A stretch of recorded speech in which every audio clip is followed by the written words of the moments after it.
Welcome back to The Edit by Engage Creative. I'm Sophie. And I'm Amy, and we are a marketing agency specifically for wedding-based businesses. Very excitingly, Sophie, we have booked our trip to April Bridal Market, which is a new thing for us. We haven't been before from like an EC perspective. No, we've never. And it's actually quite funny because April Bridal Market, how many times have I been? I think I've only been twice to April Bridal Market, but I kind of love it because in my head, I plan my outfits obviously always beforehand, but April throws me a new one because it either can be like coming into like a little bit of warmer weather or it can be still snowing, which blows my mind. There was one time when I was there and I had full planned my outfits beforehand and I was like, right, obviously in heels all the time. And I planned my outfit and I walked out my hotel door and it had been like snowing. And I was like, are you saying I might see snow? Yeah. For the first time ever? I was like, in my life? I was like, oh shit, my little toesies will be cold. Like it was cold. You know it's me. At the beginning of April too. You know me and a weather forecast. Yeah, you make me laugh how you just go so extreme. But crazy because we might see, I don't know if we'll see snow, but this was particularly cold. And I remember being like, wow, didn't plan for that. But yeah, we're going. We're excited. We're going for what, 2.5, 3 days. We're going so in and out. Almost as much time spent on a plane. We will be on the ground in New York, which is wild, but it's what we love. We get in there, we get the job done, we come out, and yeah, we're just efficiency. Efficiency. I don't honestly think we could be any more efficient than what we have planned. I mean, look, October, we had every hour essentially planned for what we were doing, which was great. But this is going to be even tighter. But I'm looking forward to it. I also feel like it allows us to not be jet lagged. Like that last day in October, that's when I was really tired because I felt like by the 4th day, your body's like kind of into the jet lag a little bit. Like you're kind of like, you've been like, you kind of are starting to slowly go into the time zone where like this time we won't actually have a chance to be on the time zone. So there is absolutely no whiplash. Time. Do you know what I mean? Absolutely. There's no time either in New York or when we get back to Sydney for jet lag. And that's fine. I didn't actually have jet lag last time. I didn't either.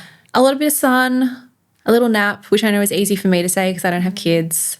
But then I have to push through. You do have to push through, but that's why coffee comes in incredibly handy. It was funny. After October, I said to Dave, I put the boys to bed, and sometimes William wants me to lay with him. And I was like, yeah, buddy, I'll lay with you. And it was like the day that I flew in, and it was like 6:30, 7 o'clock at night, and I was laying with him. And I woke up, it was like 9:30 at night, and I was like, huh? And Dave was like, I thought you were dead in there. Like, are you all good? And I was like, oh my God. And I could just tell, like, sometimes when I lay with William for too long, he's like, get away. Like, he's like, Mummy, you can go now. But I must have fallen asleep before him. Like, I was out. Like, he would have been like, go away. And here I am just like, he would have been like, oh. Anyway. All right, we should get into today's episode. I can talk for ages. Today's episode is something that I think a lot of people are talking about right now. It's just an interesting phenomenon that we have noticed a couple of times now, and I think it's a really good just thing to be aware of. And it is marketing related, but it's also customer service related. And I think it's about, like, if you think about it, there are a lot of like brides that are trying to like be 2026 brides or be micro influencers and all of that kind of stuff. But we've seen a couple of cases recently where people have had negative experiences, and I'm talking specifically like bridal boutiques and bridal designers. And the bride has felt no other option than to create a face-to-camera video and to talk about their experience and their situation in the hopes of getting out like some kind of alternative outcome to what they've already experienced or to share their feelings. And it's almost like a modern day like Google review. Yeah, or Facebook it's something review. That's so wild because like, I mean, we're a little bit more removed from that, but I wouldn't ever do it with a product. I don't know. I really can't comment because it's not in my personality to do face to camera, but I think it's something in the wedding industry emotions are so high. Like, well, it's such a personal experience. Totally. And it's a memory moment and you want it to be perfect. You want it to be perfect. And especially for the dress, like so much comes down to this particular moment. So I think that vendors at the moment need to navigate this new norm of customer service versus social media versus how you can make sure that negative comments don't turn into these hectic viral moments. Situations. I mean, a couple of examples that we can talk about that probably come to mind is a bridal boutique that was here in Sydney, a really beautiful bridal boutique. She obviously has been around for a number of years. She had an interaction with a bride that had lost quite a lot of weight and the gown didn't fit right on her final fitting. There's always two sides to the story. I don't know what had happened in between that murky ground, but that bride ended up taking to socials and got a lot of traction from it. And I think the thing that I always take away from these situations, and we talk about from like a marketing perspective, building community and all that kind of stuff. And so we can't like turn around and like get disgruntled when people and followers and people that obviously get shown this clip provide support to that person in, what they have said and all that kind of stuff. But at the same time, like there is another person and another side of the story on the other side of the experience. Mm-hmm. And I just don't like, or it doesn't resonate with me, people just all of a sudden like jumping on a bandwagon and like being really negative about the other person or business in the situation. Like, I just think it's really nasty. Well, I think that we have to recognize that these situations can go viral overnight. Like these girls with maybe a private profile turns it to public and they can literally gain millions of followers in 24 hours, or followers or comments or reach or press about a particular designer, a particular boutique. So I think that that's the whole reason that they're doing it, is they obviously are not happy with the outcome behind the scenes. Or even, another example was someone had a not so great or didn't meet expectations of their shopping experience with another bridal designer and kind of mentioned that. And I think the way that the designer handled that in terms of responding to it, reaching out, reacting to it was really good. But again, it's just they obviously feel like they haven't gotten what they needed or expected, like behind closed doors. And this is a really real thing. This can happen to a lot of businesses. So I think that it's something that you really can't bury your head in the sand at the moment. Social media is... You don't necessarily want to plan for it because But I think you need to... There are some things that you can consider in terms of your marketing or your customer experience. Yeah. That can potentially like mitigate a situation happening. Yeah. So do we want to go through some prevention strategies that we feel are great for businesses to kind of make sure that the ducks all in a row? So if a situation was to arise, they've kind of done the background to mitigate a situation like this. Yeah, and I think that if you think about it, a lot of businesses probably do have this. I mean, it's funny, where I used to work, we had a contract for all of our like bookings and stuff. And my boss used to say, it was a carefully crafted 15 years in the making contract of all of the previous like grievances or issues that she's had in the past, that then there's a T&C connected to that. Mm-hmm. And look, it wasn't like any crazy, it was like 2 pages long for like the whole booking form, but it definitely that's kind of like the old school version of that. But I think, documenting stuff, whether that be like in written form or email or notes or whatever, then you have a really like chain. But also, if like depending on the size of your business, if you have multiple people potentially interacting with couples or brides or grooms, that you can have communication so that like anyone at a glance can very easily like get up to speed with a situation. Absolutely. But then it's also like how you handle it. And again, I guess we can't go into too many specifics because each situation is different, but you want to come across with empathy as well as facts.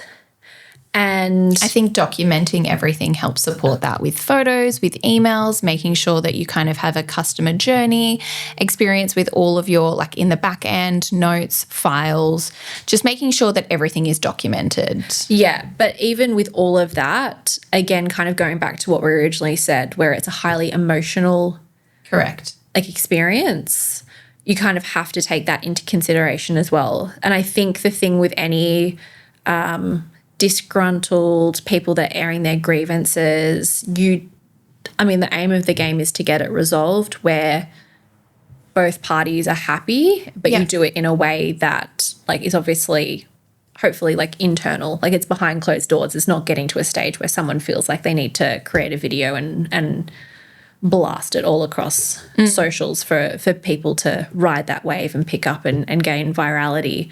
But also like if that does happen, you know, that's not great, but it also gives you an opportunity to show that you care or show that you are, you know, will come to an outcome. And I think the first thing to keep in mind is that a lot of businesses can get their back out of joint, that their business is potentially like ruined or is now connected to like this kind of negativity. And people, I think, again, like people will be DMing and messaging like really like in support of the person or in support of the bride, and it can get really nasty and messy and you want to defend yourself.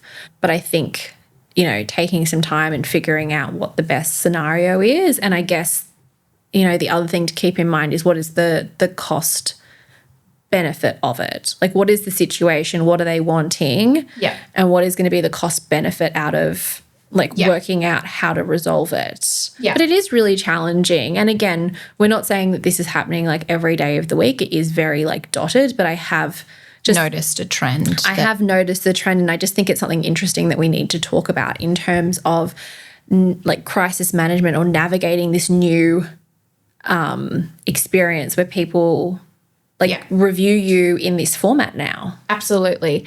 I think setting clear expectations up front with your, you know, couples on what, you know, is expected at each timeline or kind of each milestone in their journey or their customer experience is really important.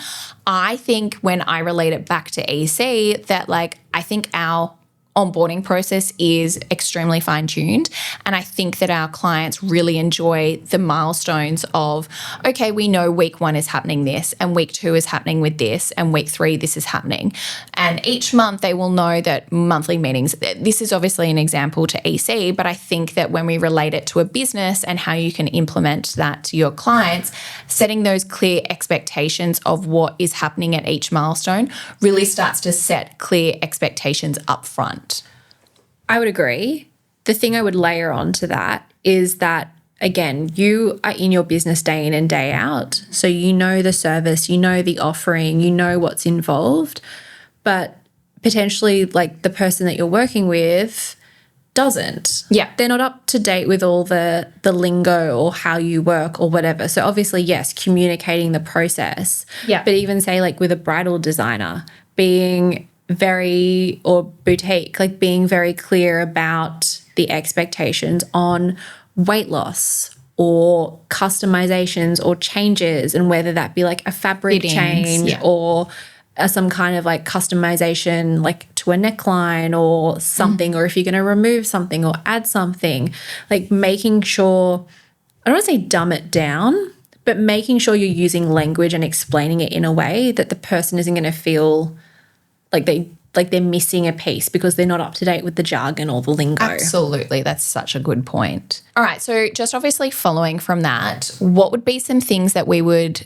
from a marketing perspective, say to clients never do if this situation was to arise? Well, I think the first thing that you need to do is like don't respond. Don't like react immediately. I think it's really important to take a step back and do a bit of like a diagnostic check of like, okay, what is actually like the situation's going on? Like get your, not story, but like what is like your interpretation or notes around it. Yeah. I think as well from like a visual perspective, the deleting of say comments or Agreed. negative. I just think it looks like you're hiding something. It does. I do think probably, and these are only from like the instances that we have seen because we haven't, touch wood, been in a situation that we've had to deal with it. But I think, and this kind of sounds a bit counteractive, but don't react immediately and don't react in anger, but reach out to the person affected, the bride that's obviously done this, in a timely manner to start a dialogue and a discussion behind the scenes of how to resolve it. I don't think it's of anyone's benefit to get into a, online like tennis match, tit for tat of like, I said this or you haven't given the same story. I think, in my opinion, someone doing this is that they haven't got the outcome that they wanted and they don't know how else to like get that resolution. And I'm not saying that like they do this, therefore they deserve the outcome that they want. But I think starting a dialogue and trying to be very open with like, well, this is our perspective or like, this is what we can offer you. Yeah.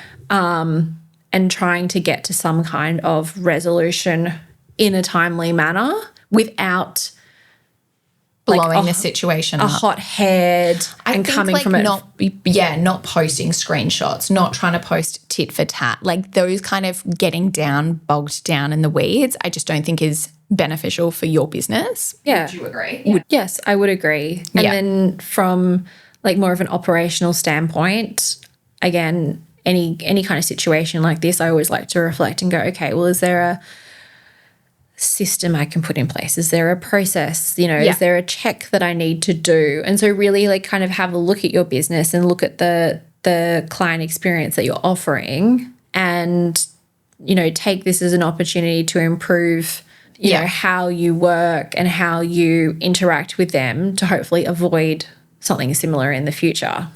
I mean, looking at the bigger picture and kind of like what it means for the industry, I think that this is such a situation that we've seen arise at the moment because like what we spoke about at the beginning, it is such a high emotional purchase, transaction, lead time.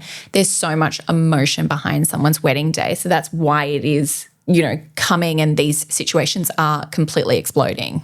Well, and I think the other way, like, yes, it's highly emotional, but I think people are valuing money a lot more at the moment or they have tighter budgets or they're wanting a certain value out of the money that they're spending because like realistically like what you're spending on a wedding is a small fortune for a lot of people. Yeah.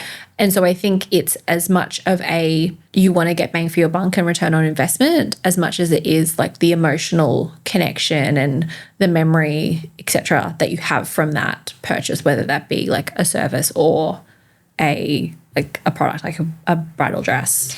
Yeah. I think that this episode isn't meaning to scare anyone or to like get them like worried or like trying to, It's awareness. It's awareness. That it's a trend that it's a trend that we're seeing. I think it's something that, like I've said time and time again, it's emotional. There's so much kind of emotion charged behind these and that's why these situations have arisen. So I don't think it's anything to go away and be nervous about, but it's how we've seen situations arise and how to best mitigate that. Yeah. I just think, again, it goes back to that, back in the day you could post a Google review or you could post a Facebook review or something. It's just the new version of that. But I think because it's that face-to-camera style, it's the storytelling, which we've talked about in like previous episodes, but like obviously not a positive situation, but it's that like really gets people invested and then I just think, people need to be a little bit kinder online sometimes. Yeah, definitely. But how can you best mitigate that situation from a business end? So I think that, documenting, making sure you try and cross all your T's and dot your I's and not be worried about it, but it's something that we're just obviously seeing at the moment. Yeah. Cool. Well, that was a juicy episode. I feel like that was good. It's just a lot of big topic. I think it's a lot of conversations that vendors are happening at the moment when we're in person or did you see this or that poor like blah, blah, blah. Like that it's just something that is a discussion point at the moment in the industry. And we've got more exciting things coming up on next week's episode. So stay tuned and thanks for joining us in this one. Bye.